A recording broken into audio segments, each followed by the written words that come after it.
மறுநாளுடைய ஆரம்பமே மக்ரிபிலிருந்து தான் ஆரம்பமாகிறது அப்படின்னு சொல்லப்படும். அப்போ இதிலிருந்து ஆரம்பிக்கப்பட்ட ஹிஜ்ரியினுடைய கணக்கு சந்திர கணக்குக்கும் சூரிய கணக்குக்கும் ஒரு வித்தியாசம் உண்டு. 12 மாதங்களை கொண்ட ஒரு வருஷம் 1 இயர் அப்படின்னு சொல்றான். ஆனால் ஹிஜ்ரி மட்டும் பார்த்தீங்கன்னா அல்லாஹ் தஆலா அதுலேயே நமக்கு பரக்கத்து செஞ்சிருக்கிறான். ஹிஜ்ரியினுடைய காலண்டரை பின்பற்றுவதால் அதிலே அல்லாஹ் தஆலா பரக்கத் செஞ்சிருக்கிறான். கஹஃப் குகைவாசிகள் 300 ஆண்டுகள் தூங்கியதாக குர்ஆன்ல சூரத்துல் கஹஃப்ல அல்லாஹ் தஆலா சொல்லி காண்பித்தான். அதை பற்றி நாம் போன வாரம் முந்தின வாரம் சொன்னோம். 300 ஆண்டுகள் தூங்கினாங்க அப்படின்னு சொல்லி. அதில் சலாசமியத்தின் 300 ஆண்டுகள் தூங்கினார்கள். வஸ்தாது திஸ்ஆ, இன்னும் 9 ஆண்டுகள் கூடுதலாக அப்படின்னு அல்லாஹ் தஆலா சொல்லி காட்டுறான். என்ன 300 ஆண்டுகளா 309 ஆண்டா? 300 ஆண்டுகள் என்றும் கஹஃப் குகைவாசிகள் 300 ஆண்டுகள் தூங்கினார்கள் என்றும் வஸ்தாது திஸ்ஆ, இன்னும் 9 ஆண்டுகள் கூடுதலாக தூங்கினார்கள் என்று சொன்னால் தஃப்சீரிலே உலமாக்கள் நமக்கு சொல்லிக் கொடுக்கிறார்கள். 300 ஆண்டுகள் என்பது இந்த 300 இயர்ஸ் என்பது அது சூரிய கணக்கு, சூரியன் சுழற்சியின் அடிப்படையில் பின்பற்றக்கூடிய கணக்கு என்பது 300 ஆண்டு.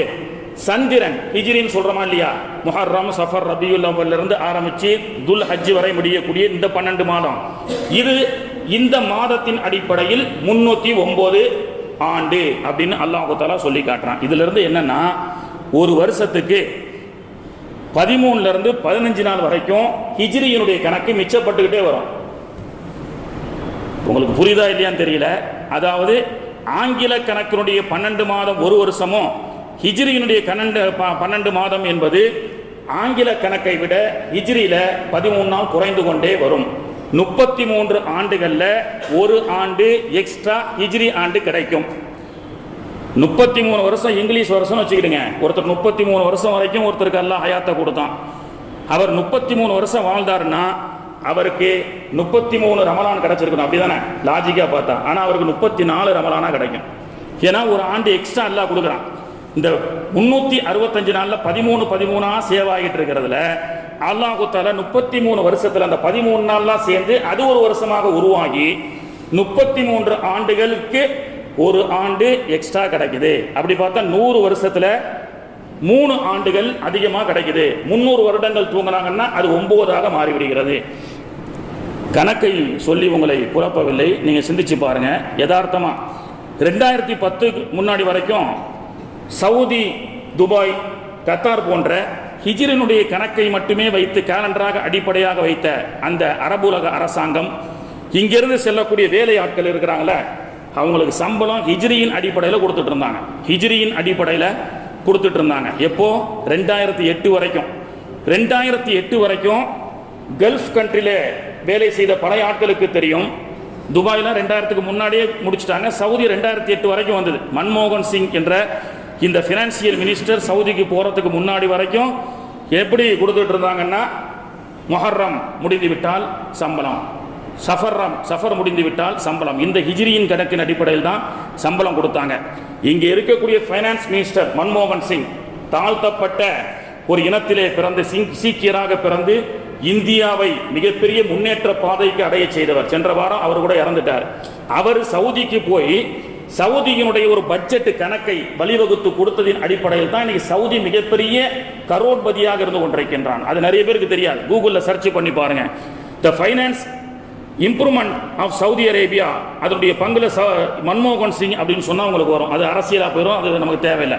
அப்போ ஹிஜ்ரியின் கணக்கின் அடிப்படையில் தான் வளைகுடா நாடுகளில் சம்பளம் கொடுத்து கொண்டிருந்தார்கள்.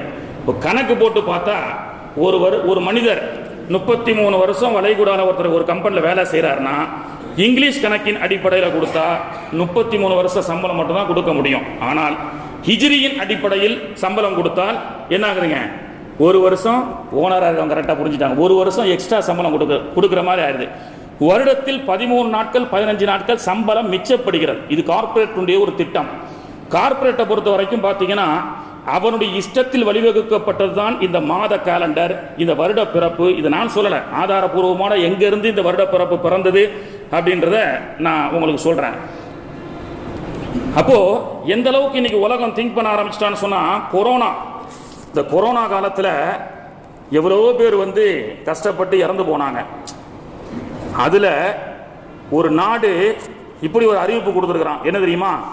Pension funds worth crores of rupees have benefited senior citizen who died of corona. எவ்வளவு பெரிய மனிதாபிமானமற்ற ஒரு சுவிட்சர்லாந்து என்று நினைக்கின்றேன். அந்த நாட்டில் கொடுத்துருக்காங்க. கொரோனா காலத்தில் கொரோனாவால் நிறைய சீனியர் சிட்டிசன் ரிட்டையர்ட் ஆயிருப்பாங்கல்ல, 60 வயசுக்கு மேல, இவங்களுக்கு தண்டமா வீட்டில் உட்கார வச்சு சம்பளம் கொடுத்ததுல பல கோடி பட்ஜெட்ல ஒதுக்கி கொடுக்க வேண்டியது தண்டமா. அவன் சொல்றான் 25 வயசுல அவன் வேலைக்கு சேர்றாப்புல, 63 வருஷம் சர்வீஸ் பண்றாங்க. இவன் பாட்டுக்கு 80 வயசு 100 வயசு வரைக்கும் வாழ்ந்துகிட்டே இருந்தா இவனுக்கு கவர்மெண்ட்ல இருந்து எவ்வளவுதான் கோடி செலவு பண்றது. அது கொரோனா என்பது உங்களுக்கு ஒரு வரப்பிரசாதமா வந்துருச்சு. ஏன்னா அதுல பல ஆயிரக்கணக்கான பேரை கொண்டு போயிருச்சு. அதனால என்ன சொல்றான்? Pension funds worth crores of rupees, கோடிக்கணக்கான பென்ஷனுடைய ஃபண்டுகள் have benefited senior citizen who died of corona அப்படின்னு சொல்றான். மனிதாபிமானம் செத்து விட்டது. அப்போ இந்த மாதிரி சிந்திக்கக்கூடிய எப்படி சிந்திப்பான்? ஒருத்தனுக்கு ஹிஜ்ரத்தின் அடிப்படையில் சம்பளம் கொடுத்தால் வருடத்தில் 13 நாட்களுடைய சம்பளங்கள் கொடுக்க வேண்டியது இருக்கிறது. இது ஒருத்தரை மட்டும் அதை சிந்திக்காதீங்க. பெரிய நிறுவனங்கள் வைத்து நடத்தக்கூடிய 100 பேர் 300 பேர் 1000 பேர்னு சிந்திச்சு பாருங்க. பல லட்சங்கள் பல லட்சம் கோடிகள் மிச்சப்படுத்தப்படுகிறது. அப்போ இந்த திட்டத்தை முறியடித்து என்ன செய்யறாங்க?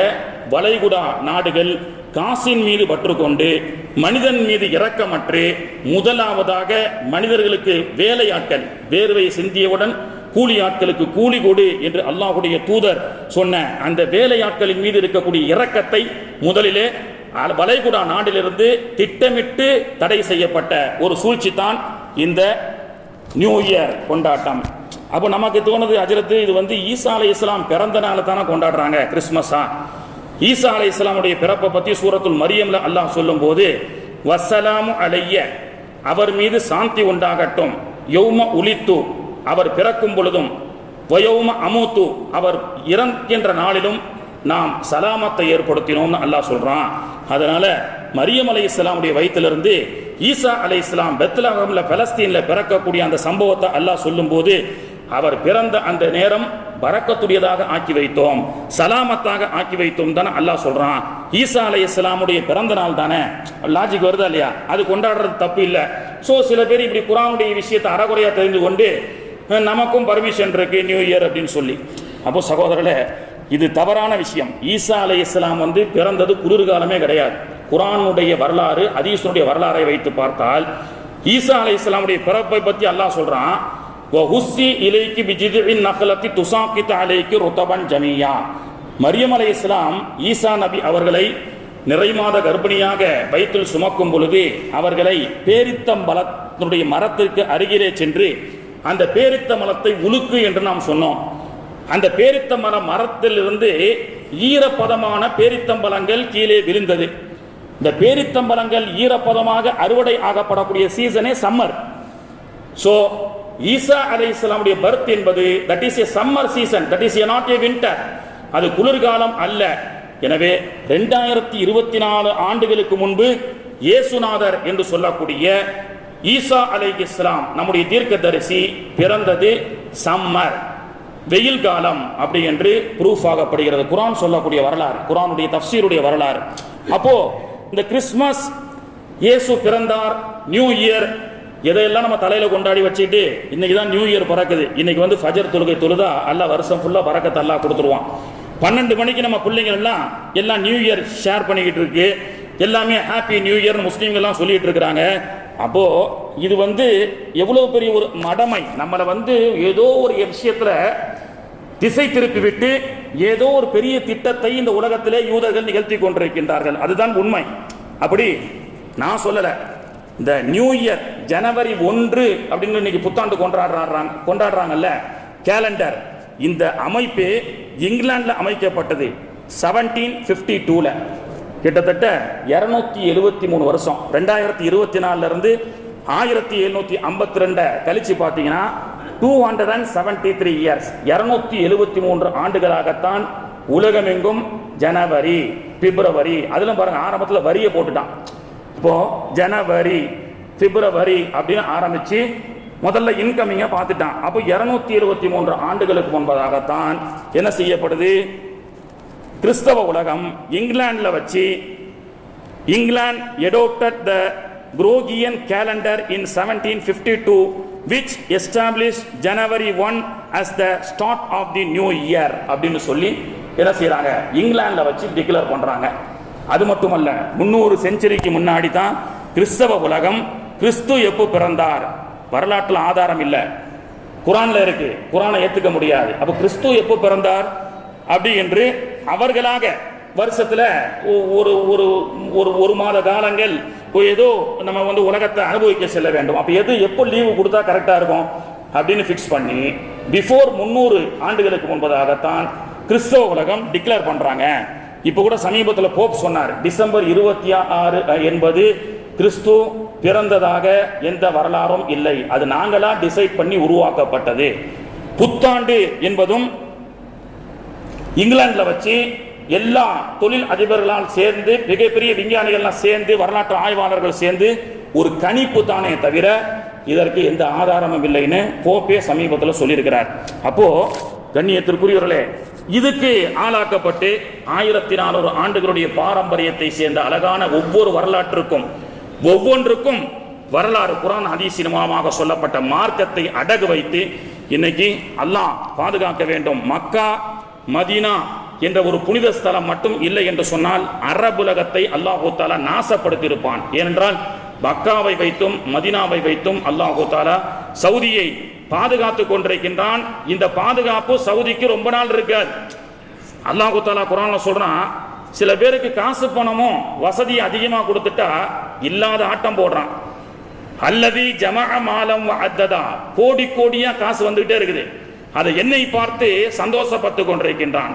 ஜமஅ மாலம் வஅத்ததா யஹ்சபு அன்ன மாலஹு அஹ்லதா, இதுவெல்லாம் நமக்கு என்றும் நிரந்தரமாக இருக்கும் என்று நினைத்து கொண்டு ஆட்டம் போட்டு கொண்டிருக்கின்றான். கல்லா, விஷயம் அப்படி அல்ல அப்படின்னு சொல்லப்படுகிறது. அல்லாஹ்வுடைய தூதருடைய வாக்கு, அல்லாஹ்வுடைய தூதர் ஸல்லல்லாஹு அலைஹி வஸல்லம் அவர்கள் சொன்னார்கள், அரபு நாட்டிலே கியாமத்துக்கு சமீபமாக தங்கம் ஒன்று எடுக்கப்படும், அதற்காக அரபு நாட்டு மக்கள் எல்லாம் சண்டை போடுவார்கள் அப்படின்னு சொல்லி. யூக்ரட்டிஸ் நதியில ஒரு தங்கமலை உருவாகும், அதை அடுத்து சொல்றேன். இப்போ சவுதியில பெட்ரோல் டீசல் என்பது நமக்கு தெரியுது. இப்போ சமீபத்தில் சவுதியினுடைய ஒரு ஜசீரா பத்திரிகையில Saudi Arabia hits jackpot, Saudi அரேபியாவுக்கு ஒரு மிகப்பெரிய ஜாக்பாட் கிடைச்சிருக்கு. டிஸ்கவர்ஸ், அவர்கள் கண்டுபிடித்திருக்கிறார்கள், white gold in its oil field, பூமிக்கு அடியில வெள்ளை தங்கத்தை கண்டுபிடித்திருக்கிறார்கள். வெள்ளை தங்கத்தை கண்டுபிடிச்சு இந்த நாட்டை எப்படி உலகத்தினுடைய பொருளாதார ரீதியில் எப்படியெல்லாம் முன்னேற்றம் அடைய வேண்டும் என்று சிந்தித்துக் கொண்டிருக்கிறான். கடல்ல பூமியை, கடலுக்குள்ள உலகத்தை உருவாக்கலாமா, இப்படி எல்லாம் சிந்தித்துக் கொண்டு ஒருத்தன் புர்ஜ் கலீஃபா கட்டுறாரு, இன்னொருத்தர் கிளாக் டவர் கட்டுறாரு. இப்படி இதுவும் அல்லாஹ்வுடைய தூதர் அவர்கள் மாட மாளிகைகளை கட்டி தன்னுடைய பெருமையை வெளிப்படுத்துவார்கள். கியாமத்துக்கு சமீபமாக மாட மாளிகைகளை போட்டி போட்டு கட்டுவார்கள், பள்ளிவாசல்களை கோடிக்கணக்கிலே செலவு செய்து அலங்கரிப்பார்கள். இதுவெல்லாம் வராமல் கியாமத்தினால் வராது என்று சொன்னார்கள் அல்லாஹ்வுடைய தூதர் அவர்கள்.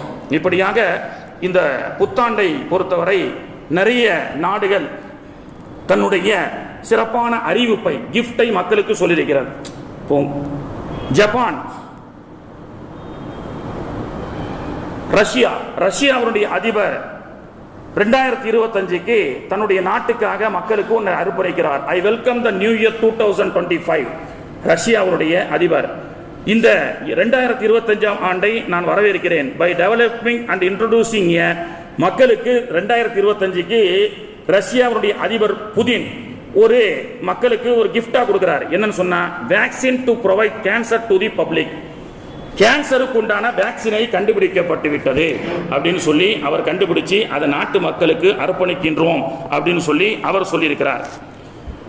இவர் சொன்னதோடையே ரஷ்யாவுடைய அதிபரை பற்றி நமக்கு தெரியும், ரஷ்யாவுக்கும் அமெரிக்காவுக்கும் என்னைக்கும் ஆகாது. இவர் டிசம்பரில் அறிவிக்கிறார். இந்த அறிவிப்பு அப்படியே அமைதியாயிருச்சு. ஏன்னா கேன்சருக்காக பல கோடி ரூபாய், லட்சம் கோடி ரூபாய் மருந்து கண்டுபிடிச்சு நாங்கள் வச்சிருக்கிறோம். அந்த பேஷண்ட்லாம் எங்கள் ஹாஸ்பிட்டலில் வந்து ட்ரீட்மெண்ட் எடுத்தால் தான் நாங்கள் அதை செலவு பண்ண முடியும். நீ பாட்டுக்கு 100 ரூபாய்க்கு வேக்சினை கொடுத்து கேன்சரை க்ளோஸ் பண்ணிட்டா எங்களுக்கு எப்படி கல்லா கட்டுறதுன்னு சொல்லி இன்னைக்கு என்ன செய்கிறாங்க, ரஷ்யாவின் மீது மிகப்பெரிய வல்லரசு யூதர்கள் எல்லாம் அவர்கள் மீது கோவப்பட்டிருக்கிறாங்க. ஏன்னா நீ 100 ரூபாய்க்கு ஊசியை போட்டு போயிடுவேன், நாங்கள் கேன்சருக்கு 2 லட்சம் 3 லட்சம் 5 லட்சம் பில்லை போட்டு டெட் பாடியும் ஹாஸ்பிட்டலில் மல்டி ஸ்பெஷாலிட்டி ஹாஸ்பிட்டல் என்ற பேரில் வச்சு காசை கறந்துட்டு இருக்கிறோம். நீ பாட்டுக்கு எல்லாத்தையும் கண்டுபிடிச்சு கொடுத்தா இந்த மாதிரி மனிதாபிமானமற்ற கல்லா கட்டுவதற்காக மனித உயிர்களை துச்சமாக மதிக்கக்கூடிய இரக்கமற்ற அரக்கர்கள் உலகத்திலே உருவாகுவார்கள் என்று அல்லாஹ்வுடைய தூதர் ஸல்லல்லாஹு அலைஹி வஸல்லமுடைய முன் அறிவிப்பு இருக்கிறது.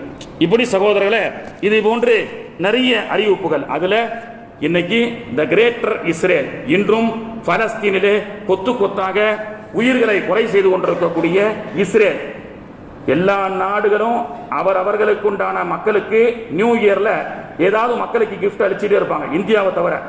இந்தியாவில் என்ன 2 करोड़ का जवान का काम किधर है? 2012 में 2 கோடி மக்களுக்கு 2 करोड़ का जवानों के लिए काम किधर है? नहीं है. ऐसा पूछे तो पकोड़ा डाल के बिजनेस करो அப்படிலாம் சொன்னார். இப்போ நம்ம ஊர்ல என்னன்னா, எதுக்கியா ஜனவரின்றது வரி, பிப்ரவரின்றது வரியை கொண்டு ஆரம்பிக்கிறது. எனவே நீ கோமணம் கேட்டிருக்கக்கூடிய கோமணத்தை கூட உருவுவதற்கு நாங்கள் தயாராக இருக்கின்றோம். வழக்கம் போல எதுவும் கிடையாது. சரி, 2024 வரைக்கும் என்னத்தை கிழிச்ச? अयोध्या में रामर கோயில் बनाया, अभी ताजमहल में राजमहल बना के लिए तैयार है. இந்த வணக்க ஸ்தலங்களை வைத்து இவர்கள் இன்னும் 12 வருஷம் என்ன செய்யறாங்க? ஆட்சி செய்து கொண்டிருக்கிறாங்க. பொருளாதார ரீதியாகவோ மக்களுடைய நலன் கருதியோ எந்த ஒரு முன்னேற்றமும் அடையாத ஒரு திட்டங்கள் தான் இந்தியாவில் இருக்கிறது. இதை பற்றி பேசுவதற்கு கூட சப்ஜெக்ட் கிடையாது. 2024 இருந்து 2025 நம்ம நாட்டு பிரதமர் நமக்கு என்ன அறிவிச்சிருக்கிறாரு? ரஷ்யா புதின் வேக்சின் கண்டுபிடிச்சிருக்கிறாரு, அந்த நாட்டு காசுக்கு 100 ரூபாய்க்கு தராரு. நமக்கு இல்ல. நமக்கு என்ன பரிசுன்னு சொன்னா, வீடு கெட்டி நீ வாடகை விட்டுருக்கியா, வாடகை வாங்கும் பொழுது அதுக்கு 18% ஜிஎஸ்டி வரியை கொடுன்னு கேட்கிறான். என்ன அவனே லோல் போட்டு ஏதோ சரி நான் முடியாத காலத்தில் ஏதோ ஒரு வீடோ கடையோ கட்டி வாடகை வர வச்சு, ஏன்னா பிள்ளைங்களை நம்ப முடியல, பிள்ளைங்கள நம்ம பேச்சு கேட்கறது இல்லை. எல்லோரும் பிள்ளைங்களை இன்னைக்கு நம்ப தயாரா இல்லை. மண்ணை நம்புறாங்க, பில்டிங்கை நம்புறாங்க. கல்லுக்கும் மண்ணுக்கும் இருக்கக்கூடிய ஒரு எதிர்கால ஒரு நம்பிக்கை கூட பெத்த பிள்ளைகள் மீது இல்லை. ஏன்னா அவன் பார்க்க மாட்டான். ஏன்னா இன்னைக்கு தான் எல்லாமே வெஸ்டர்ன் கலாச்சாரத்தில் சீர்கேட்டில் அழிந்து கொண்டிருக்கின்றானே, இதுக்கும் வரியை கொண்டா அப்படின்னு சொல்லி. அப்ப இங்கிலாந்துல டோக்கியோ ஜப்பான்ல ஒரு சிறப்பான அறிவிப்பு, நம்ம ஊருக்கு வந்தா ரொம்ப நல்லா இருந்திருக்கும், ஆனா அந்த அறிவிப்பு வரல. ஜப்பான் டோக்கியோவில் அவர் ஒரு அறிவிப்பு செஞ்சிருக்கிறார். According to recent report, the country that has most recently announce in weekly 3 days holiday in Japan. ஜப்பான்ல வாரத்தில் 3 நாள் லீவ் எடுத்துக்க, வெள்ளி சனி ஞாயிறு. ஏன்னா அலுவலகங்களில் வந்து மனித மென்டல் ப்ரெஷராக இருக்கானா. ஜப்பான்ல பாருங்க எவ்வளவு அற்புதமான திட்டம். ஜப்பான்ல நிறைய குடும்பவியல் சம்பந்தமாக நிறைய பிரச்சனை, வருஷத்துக்கு ஆயிரக்கணக்கான லட்சக்கணக்கான டைவோர்ஸ், குடும்பம் பிரிஞ்சு அதனால் விபச்சாரங்கள் அதிகமாகி எய்ட்ஸ் நோய் பரவுது. இது ஏன்? கணவன் மனைவிக்கு கொடுக்கக்கூடிய நேரம் ஸ்பெண்ட் பண்றதுக்கு இன்னைக்கு நேரம் இல்லை, பிள்ளைகளோடு யாரும் ஸ்பெண்ட் பண்றது இல்லை. சோ 3 நாள் லீவ் எடுத்துக்க, கவர்மெண்ட் ஹாலிடே, வெள்ளி சனி ஞாயிறு, 3 days ஹாலிடே.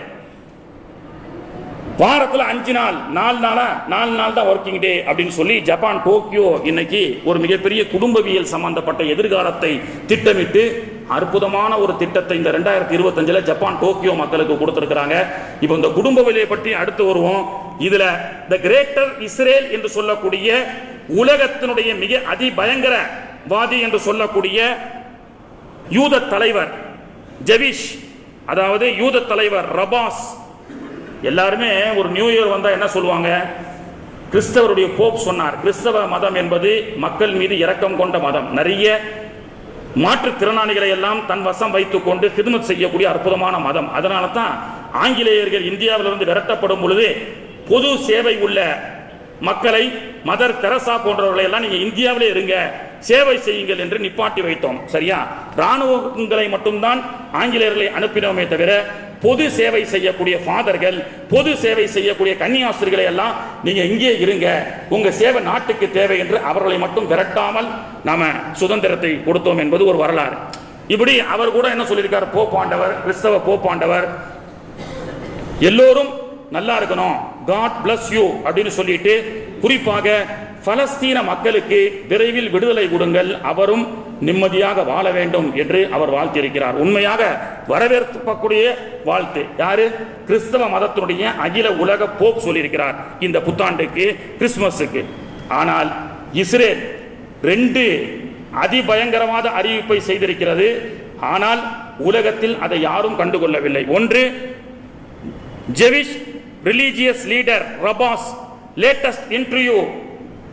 ஜெவிஷ்னுடைய, அதாவது யூதனுடைய உலக தலைவர் போப் என்று சொல்லக்கூடிய ரபாஸ் லேட்டஸ்டாக ஒரு இன்டர்வியூ பண்ணியிருக்கிறார். Everyone in the world should be die. உலகத்தில் இருக்கக்கூடிய எல்லாமே செத்து ஒளியட்டும். இது அவர் பேசுனதுங்க. சமீபத்தில் உலகத்தில் இருக்கக்கூடிய everyone in the world, Christian, Muslim, Sikh, Buddhist, அப்படியே அடுக்கிறார். எல்லாத்தையும் சொல்றாரு. நம்ம மோடியை கூட சொல்றாரு. எல்லாத்தையும் அவன் புத்திஸ்ட் எல்லாத்தையும் சொல்றாரு. இந்துசம், இப்படி அவரா அடிக்கிட்டு வந்து இவர்கள் எல்லாம் உலகத்தில் வாழ்வதே waste. Everyone in the world should be die. எல்லோரும் செத்து போகட்டும். நியூ இயர் வாழ்த்து. யார் சொல்றது?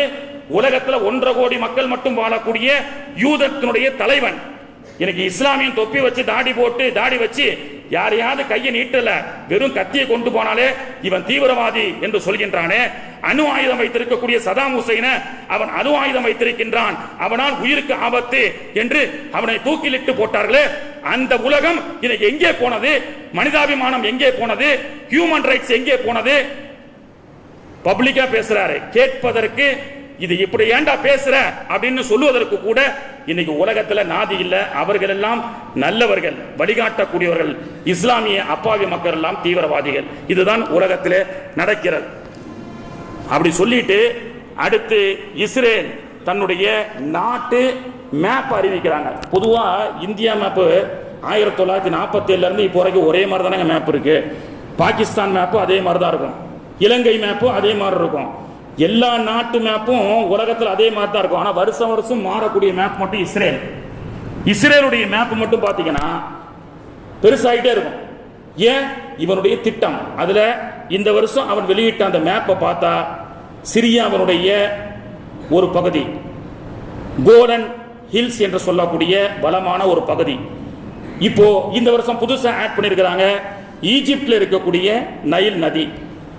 அடுத்து யூக்ரட்டிஸ் நதி என்று சொல்லக்கூடிய ஈராக்ல உலகத்திலேயே பிரம்மாண்டமான ஒரு நதி, உலகத்தில் எங்கேயும் இல்லை. யூக்ரட்டிஸ் நதி என்று சொல்லக்கூடிய ஒரு நதி. அல்லாஹ்வுடைய தூதனும் அதை பற்றி பேசுகிறார்கள். ஏன் சொல்றான் அப்படின்னு சொன்னா, எல்லாத்தையும் ஒரு திசையை திருப்பி விட்டு நாமெல்லாம் ஆடல் பாடல் கும்மாளம் ஹாப்பி நியூ இயர் பட்டாசு வெடிக்கிறான், கிளாக் டவர்ல அப்படியே பட்டாசு வெடிச்சு இந்த வருஷத்தை வரவேற்கிறான். நம்ம எல்லாம் ஆடல் பாடல் கும்மாளத்துல நம்மளை எல்லாம் ஒரு பக்கமாக சிந்தனையை சிதற வைத்து விட்டு இன்னைக்கு இஸ்ரேல் தன்னுடைய மேப்பை வெளியிடுறான். அடுத்து சவுதி, அதாவது யூக்ரட்டிஸ் நதி. அல்லாஹ்வுடைய தூதர் அவர்களுடைய ஹதீஸை நான் முதல்ல சொல்லிடுறேன். அல் ஃபுராத் என்று சொல்லக்கூடிய ஈராக்ல ஒரு நதி இருக்கு. அந்த நதி என்பது the Euphrates is the longest and one of the most historical important river of southern western Asia.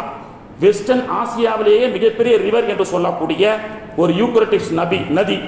அது பார்த்தீங்கன்னு சொன்னால் 2800 கிலோமீட்டர் அதனுடைய பரப்பளவு. 2800 கிலோமீட்டருடைய பரப்பளவு. அல்லாஹ்வுடைய தூதர் அவர்கள் சொன்னார்கள், யூக்ரட்டிஸ் நதியிலே கியாமத்துக்கு சமீபமாக அந்த நதி வற்றும். அந்த நதி 2800 கிலோமீட்டர் தண்ணி ஓடிக்கொண்டிருக்கக்கூடிய நதி ஒரு காலத்திலே கொஞ்சம் கொஞ்சமாக வற்றும். அதிலே மலைகள் அமையப்படும். அந்த மலை கியாமத்துக்கு சமீபமாக அந்த மலைகள் எல்லாம் தங்க மலையாக ஆக்கப்படும். அந்த தங்க மலையை அபகரிப்பதற்கு 3ஆம் உலகப் போர் என்று சொல்லக்கூடிய அளவுக்கு மிகப்பெரிய போர் மூலம் அந்த தங்கத்தை எடுப்பதற்கு உலகத்திலிருந்து எல்லோரும் செல்வார்கள். ஆனால் அந்த தங்கத்தை பார்த்தால் நீங்கள் எடுக்காதீர்கள். புகாரில அல்லாஹ்வுடைய தூதருடைய ஹதீஸ் இருக்கு, எடுக்காதீங்க, ஏன்னா அது ஆபத்தானது. அதை எடுப்பதற்கு உலக மக்கள் எல்லாம் முற்படும் பொழுது 199 பேர் கொலை செய்யப்படுவார்கள் அப்படின்னு அல்லாஹ்வுடைய தூதர் அவர்கள் சொன்னார்கள். இப்போ நம்ம ஹதீஸ குர்ஆன எல்லாத்தையும் தூக்கி போட்டுட்டோம். அவன் இன்னைக்கு ஆய்வு செய்யறான். ஆய்வு செஞ்சு இப்ப யூக்ரட்டிஸ் நதியில அல்லாஹ்வுடைய தூதர் ஒரு நதி, அது வந்து தங்க சுரங்கம், தங்க மலை வரப்போகுதுன்னு சொல்லிட்டாரு. அப்போ நிச்சயமாக நபி சொன்னா கரெக்டா தான் இருக்கும். நமக்கு தான் நம்பிக்கை இல்லை. காலையில இந்த துவா ஓதுனா அதெல்லாம் ஃபண்டமெண்டலிசம் பேசக்கூடிய அஜரத்துப்பா அப்படின்னு சொல்றாங்க. நியூ இயரை கொண்டாதீங்கன்னா ஃபண்டமெண்டலிசம் பேசக்கூடியவர்கள் அப்படின்னு சொல்றாங்க. இப்போ சகோதரர்களே, நாம மார்க்கத்தை மறந்து விட்டோம். அவர்கள் இன்னைக்கு மார்க்கத்தை ஆய்வு செய்து இந்த ரிவரையும் அவர்கள் இந்த ஆண்டிலே தன்னுடைய மேப்ல சேர்த்திருக்கிறாங்க அப்படின்னு சொன்னா, அரபுலகம் இன்ப களியாட்டங்களிலே இரவினில் ஆட்டம் பகலில் தூக்கம் என்று ஒரு பாட்டு பாடினானே, அந்த மாதிரி களி ஆட்டங்களிலே ஆடச் செய்துவிட்டு இன்னைக்கு இஸ்ரேல் ஒவ்வொரு காயாக நகர்த்தி கொண்டிருக்கின்றான். எதற்காக? எந்த வைரஸை கொடுத்து நம்ம நாட்டுக்கு எந்த அறிவிப்பு வரல, நீங்க கவலைப்படாதீங்க. ஒரு அறிவிப்பு வந்திருக்கு, புதிதாக இந்தியாவில் பரவக்கூடிய ஒரு வைரஸ். அல்லாஹ் நம்மளை பாதுகாக்கணும் சகோதரர்களே.